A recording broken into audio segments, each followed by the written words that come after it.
Thunder! Thunder! Thunder! Thundercats! Ho! Oh god, I'm gonna have my neighbors on me again.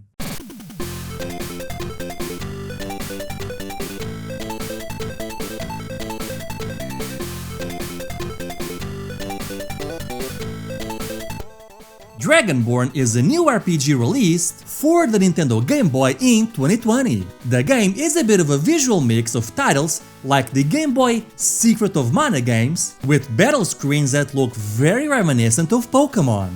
I've been meaning to make reviews of modern Game Boy games for a while now, but I always felt that most projects were too short and often felt more like tech demos instead of being full-fledged Game Boy games. But Dragonborne impressed me in how much it looked like a full-fledged Final Fantasy style RPG. So I was intrigued by this one.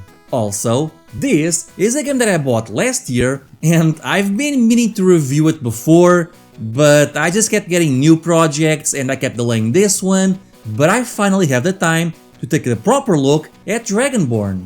Anyway, the game comes in a Game Boy style box, and I quite like this cover. It looks like the sort of generic fantasy cover you would see in RPGs from the 80s and 90s, back when video game marketers basically had no idea on how to promote this genre on consoles. Now, obviously, this box cannot use either the Game Boy or Nintendo logos due to copyright reasons, but it gives you a close enough approximation that would be able to fool most people if they're not paying attention. Put this game on any shelf with the rest of your Game Boy collection and it will blend in without any issues.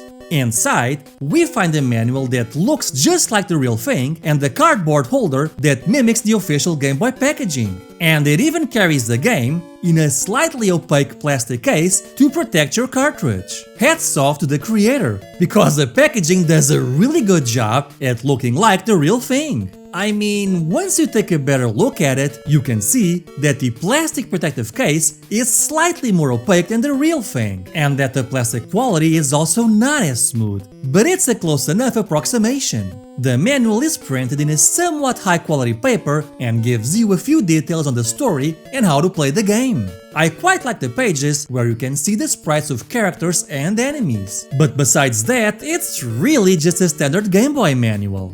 I feel that this manual could have benefited from some concept art, more characters, more backgrounds, and maybe more plot, but it's still fine as it is. The cartridge also does a pretty good job at looking like the real thing. I mean, it's obviously not using the Nintendo or Game Boy logos, but the color and feel of the plastic is pretty close to the real thing. It's not quite as smooth as a real Game Boy cartridge, but it's pretty close. Overall, this is a pretty good packaging. The manual is a little on the standard side, but the rest of it is really well made.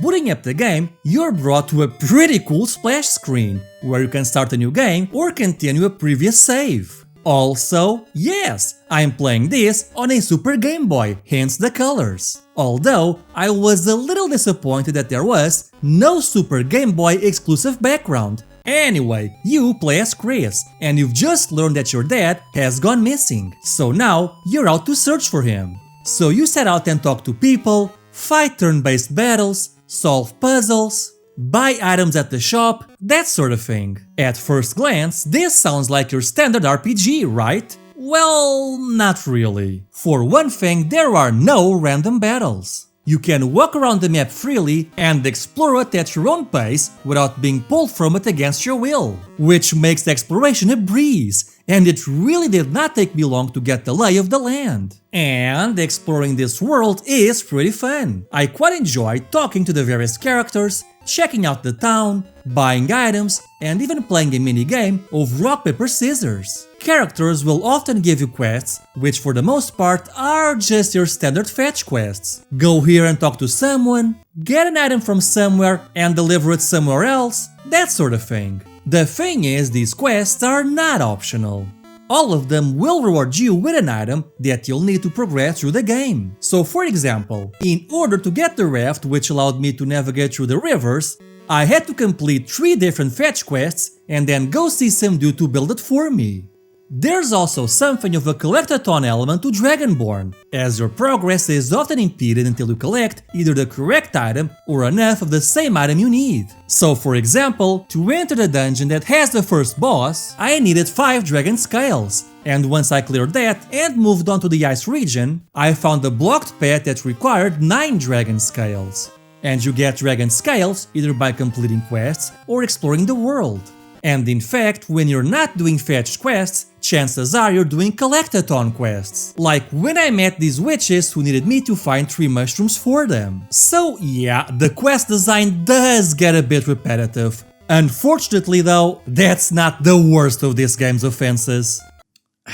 Yeah, the combat in this game is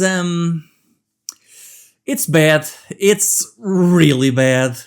It's really bad. Remember when I said there were no random encounters? Yeah, that's pretty much the only good thing I have to say about it. Well, that and the pixel art, as some of these enemies have some really cool designs. I especially enjoyed the enemy wizards. It's just a shame that actually fighting them is pretty bad.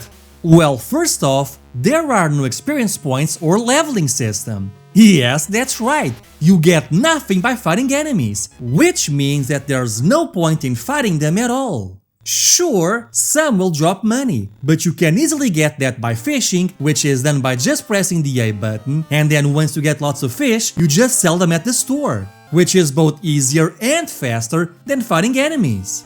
So, if there's no leveling system, how do the battles work? Well, for the first quarter of the game, all you can do is use regular attacks and healing potions. And it does not matter how many enemies you fight, you never get stronger. A little later I unlocked magic and special attacks, but I kind of don't see their point. For example, my first spell basically creates the same damage as your normal attack. Or, if there's any difference, I certainly didn't see it. Except your magic attacks will also consume MP. So, I kinda don't really see the point in magic attacks. I also picked up a broadsword which supposedly should increase my attack stats. But again, I did not notice any differences. As far as I could tell, I was still causing the same damage. The broadsword also came with a new sword fighting technique, which works just like magic in that it can only be used a limited number of times before you rest at the end. The issue is that just like magic, if it causes more damage than a normal attack, I sure didn't see it. I mean, I was kind of expecting the broadsword special attack to target multiple enemies or something to that effect. But then I noticed that this game only does one-on-one battles, similar to what you'd find in Pokemon, but minus the strategy. Heck, your entire strategy throughout the game will basically be attack an enemy until he dies and then use a healing potion when you need it. That's it. And if you run out of potions, go fish some more, sell said fish at the vendor, buy more potions, return to the dungeon and continue where you left off. I mean, at least the enemies don't respawn, so I guess there's that bit of a saving grace. So as you might expect, because of that, I began to avoid battles whenever I could. But turns out that you'll often run into places where the enemies will charge at you, or you can't avoid them, or you have to beat them to progress through the game. And let me tell you, these sections were just the worst. And then there's the bosses. Oh god.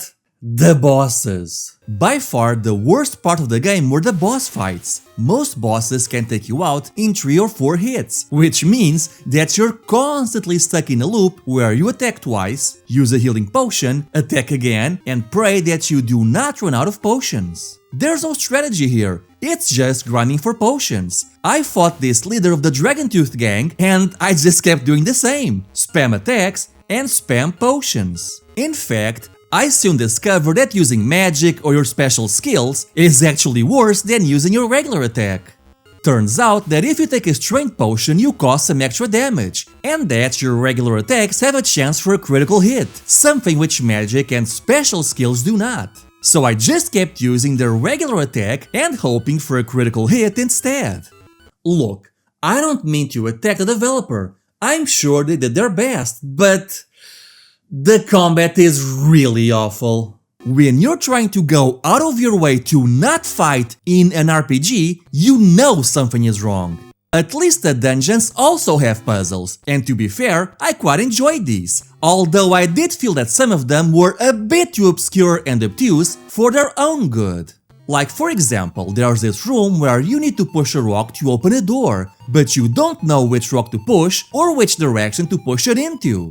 So you're just kinda stuck there doing trial and error. Or how about a room where you need to press a series of green and red lights, but there's nothing telling you what combination you need to press them, or if the order is even relevant. So again, you're kinda just going in blind. I did beat the first boss and moved on to the icy area, which, when checking a walkthrough by the creator, it seems that I'm only roughly halfway through the game. But the thing is, I just kinda gave up. The more I kept playing Dragonborne, the less I enjoyed it, so this is the first time I've ever done this for a modern game for a retro system, but I quit. At least the graphics, while not impressive, weren't bad, and the music was pretty good in some areas. But there's just not much you can grab onto in Dragonborne. So, do I recommend Dragonborne?